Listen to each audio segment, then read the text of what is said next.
Hello সবাইকে, welcome back to my channel simply Sangeeta. আর আমি হচ্ছি সঙ্গীতা। শুরু করে দিলাম আরও একটি নতুন ব্লগ। আজকে সকাল সকাল বাড়ি থেকে বেরিয়ে পড়লাম। আজকে আমার একটা মেকআপের কাজ রয়েছে। যারা নিত্য আমার ব্লগ দেখো, এতক্ষণে তোমরা জানতেই পেরে গেছো যে আমি ব্রাইডাল মেকআপ আর্টিস্ট। তাই মাঝে মধ্যে যখনই আমার বুকিং থাকে, তো সেই কাজের উদ্দেশ্যেই আমি সকাল সকাল বেরিয়ে পড়ি অথবা দুপুর করে বেরোই। তো যখন ব্রাইডাল থাকে তখন আমাকে দুপুরে বেরোতে হয়, তখন ওইটাই বেশি আর কি সুবিধা হয়। আমার ছানাটার সমস্ত কিছু করে আমি আসতে পারি, স্নান খাওয়ানো সব কিছু। বাকি থাকে দুপুরের খাওয়াটা, ঘুমটা। তারপরে আমি তো চলেই আসি সন্ধ্যের দিকে, তখন সন্ধ্যেবেলায় খাইয়ে দিই অথবা অনেক সময় সন্ধ্যেবেলাটাও খাইয়ে দেয় মা হোক বাবা হোক। তো যাই হোক, আজকে সকালবেলায় আমাকে ডেকেছে সকাল 8টায়। তো সকাল 8টায় যেতে গেলে আমাকে 7:30টায় বেরোতেই হবে। আর আমাদের বাড়ি থেকে আধা ঘন্টার ডিস্টেন্সে আর কি লোকেশনটা ছিল, যার জন্য ভাবলাম যে 7:30টায় বেরোলেই হয়ে যাবে। যথারীতি ঘুম থেকে উঠতে লেট হয়ে গেল। আর সব কিছু লেট শুরু হচ্ছে আর কি, মানে সব কিছুই আর কি। আর মানে টাইমে আমি কিছু করতে পারছি না। নিজে যখন একা থাকি সেটা তো আলাদা ব্যাপার, রেডি হলাম বেরিয়ে পড়লাম, কিন্তু যেহেতু একটা ছানা আছে, সে তার সব কিছু রেডি করে বেরোতে বেরোতে তো একটু সময় লাগবেই। তো 8:15 বেজে গেছে আমার আর কি বেরোতে। এইবারে আমার ভেতরে একটা টেনশন কাজ করছে, বেরোতে যখন লেট হয়েছে ঢুকতেও দেরি হবে বাড়ি ফিরতে আর কি। তো বাড়িতে ফিরে মেয়েকে স্নান করানো খাওয়ানো সব রয়েছে, সবটা লেট হয়ে যাবে, মানে এই একটা টেনশন কাজ করছে। যাই হোক, দুগ্গা বলে বেরিয়ে তো পড়েছি। এই যে ক্লায়েন্টের বাড়িতেও আমি এসে পড়েছি। আর এই হচ্ছে জয়াদি এর আগেও আমার কাছে একবার সেজেছে, যার জন্য আমার প্রতি বিশ্বাসটা আছে। আর আজকের সকালে অনুষ্ঠান, যার জন্য সকালে সাজার আর কি জন্য আমাকে ডেকেছে। তো বললো যে একটু হালকা সিম্পলের উপরে কিন্তু একটু গর্জিয়াস লুক চাই। তো তাই সাজালাম, সাজানোটা হয়ে গেছে। এবারে জয়াদি দুটো ননদকে সাজাতে বসেছি। তো সবটা শেয়ার করতে পারছি না, একটু একটু করে ভিডিও করছি। আসলে আমি আরও একটু টেনশনে পড়ে গেছি, কারণ জয়াদি সাজবে বলেছিল একা, তারপরে বললো আমি এখানে আসার পর বললো যে আমার দুই ননদও সাজবে। তাই আমি বললাম ঠিক আছে, কোনো অসুবিধে নেই, আমার কাছে তো সব থাকেই এক্সট্রা জিনিস, তো আমি সাজিয়ে দিতে পারবো। তো এই যে আমাকে আবার একটুখানি ব্রেকফাস্ট করার জন্য একটু খাবারও দিয়েছে। তো চলো, জয়াদির তো সাজা হয়ে গেছে, জয়াদের ফাইনাল লুকটা কেমন হলো একটু দেখিয়ে দিই। সবাইকে ডাকছে, পিছনটা পুরো ঘোরো, পুরো পিছনটা ঘোরো, পুরো ঘোরো, ঘুরে যাও আবার। এবার তুমি বলো তোমার কেমন লাগলো। আজকে খুব ভালো লেগেছে সঙ্গীতার কাজ। আর আমি প্রথমেই বলেছিলাম যে যেন হালকার উপর মেকআপ হয়, তো সেটাও ও করতে পেরেছে, যার জন্য আমি স্যাটিসফাইড। Thank you. ঠিক আছে। আমার কাছে সেকেন্ড টাইম সেজে জয়াদির কেমন লাগলো সেটা তো তোমাদেরকে বললোই। আর তোমাদের কেমন লাগলো অবশ্যই কিন্তু কমেন্ট করে জানিও। যদি ভালো লাগে তাহলে একটা লাইক করো। তো চলো চটপট আগে যাই। দুই ননদ বসে আছে, মানে জয়াদির দুই ননদ বসে আছে, সাজিয়ে টাজিয়ে দিয়ে আমিও বেরোবো। আমার বাড়িতে আবার ছানা রয়েছে। তো চলো চটপট রেডি করে নিয়ে তারপরে তোমাদের সামনে নিয়ে আসছি। এই যে রেডি হয়ে গেছে আরও দুজন, মানে টোটাল 3জনকে আজকে সাজালাম। আর এই শেষ করতে করতেই আমার 1টা বেজে গেছে। এবারে বাড়ির দিকে রওনা দেব। তার আগে আমাকে ব্যাগটা গোছাতে হবে। এই যে ছিত্তিছান অবস্থা।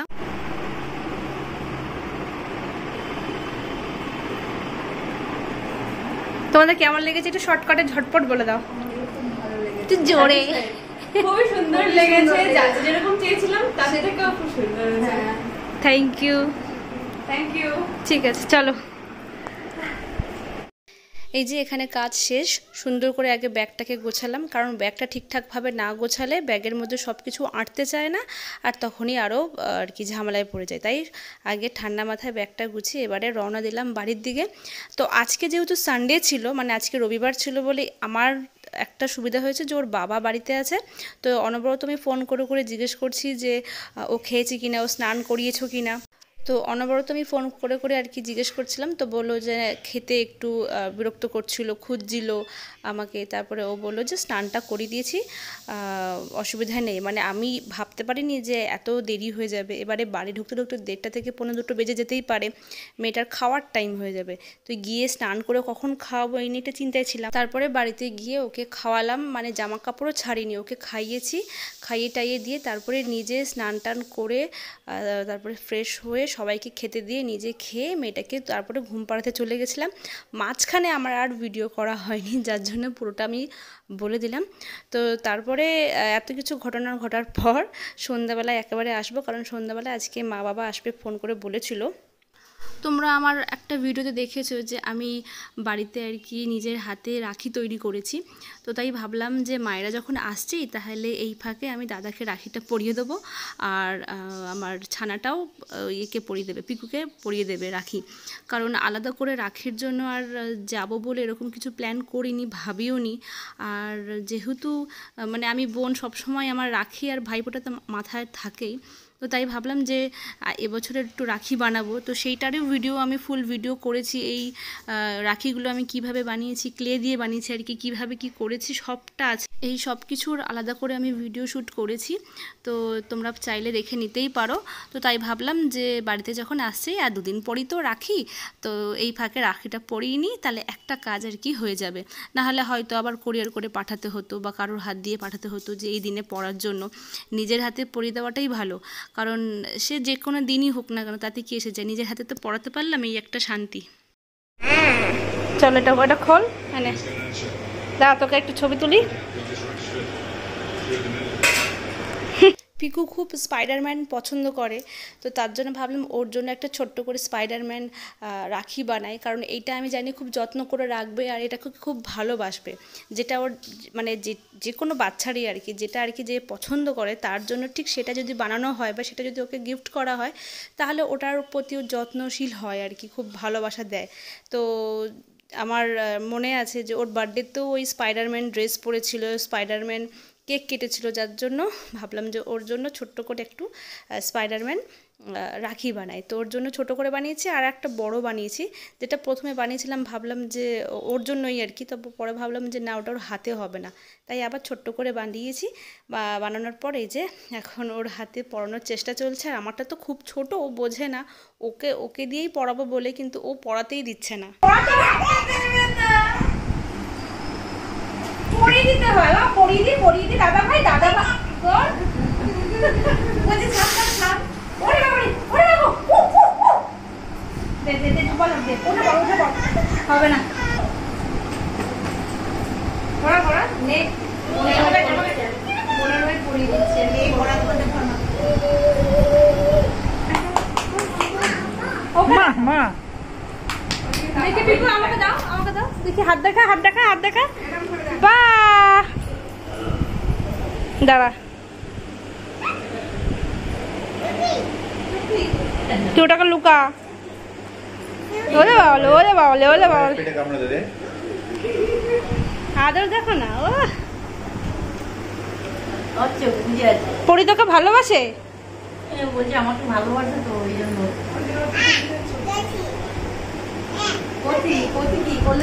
কোলে বোধহয়।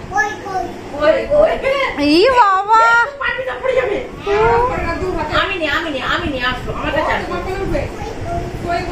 কই এইটা মাসিয়ার থেকে শিখেছে, মাসিয়া বলে কয়ে ওরে বাবা তুই দেখছিস ক্যামেরা থেকে তাকিয়ে কি করছো?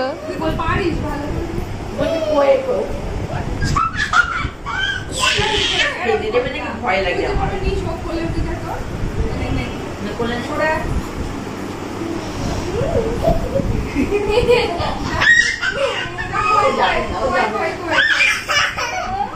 বাবা ওই বাবালে ও আস্তে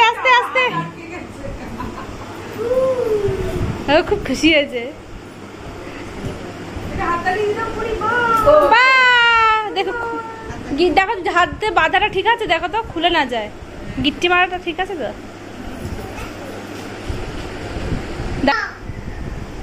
এগুলো বানাতে হেভি মজা। যাও পিকু শর্ট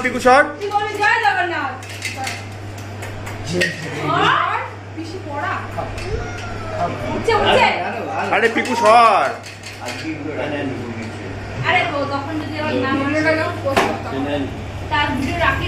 এদিকে একবার তাকাও দুজনে, এদিকে তাকাও দুজনে তাকাও। আর তুমি বারবার মুখে সরিয়ে দিচ্ছ কেন? তাকাতে বলছি তোমাকে। হ্যাঁ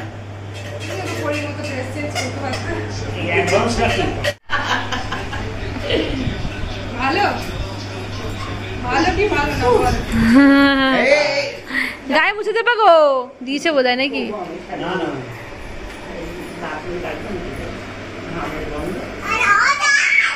কি হলো, পড়বো না? মামা কাছে যাও, মামা কাছে যাও, মামা দেবে, যাও মামা কাছে যাও। জামাটা খোলাতে ওর কষ্টটা। মামা দেবে, যাও মামা দেবে, যাও। হ্যাঁ খাওয়াবো খাওয়াবো, এই যে খাওয়াবো, নিয়ে নে আর কি, খেয়ে নে, পিকুকে খাইয়ে দে।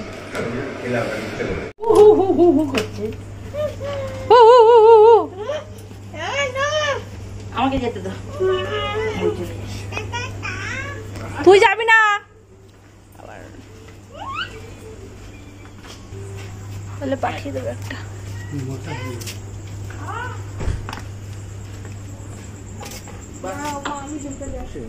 বাস দেখো দেখো দেখো, পাতাই পাতাই।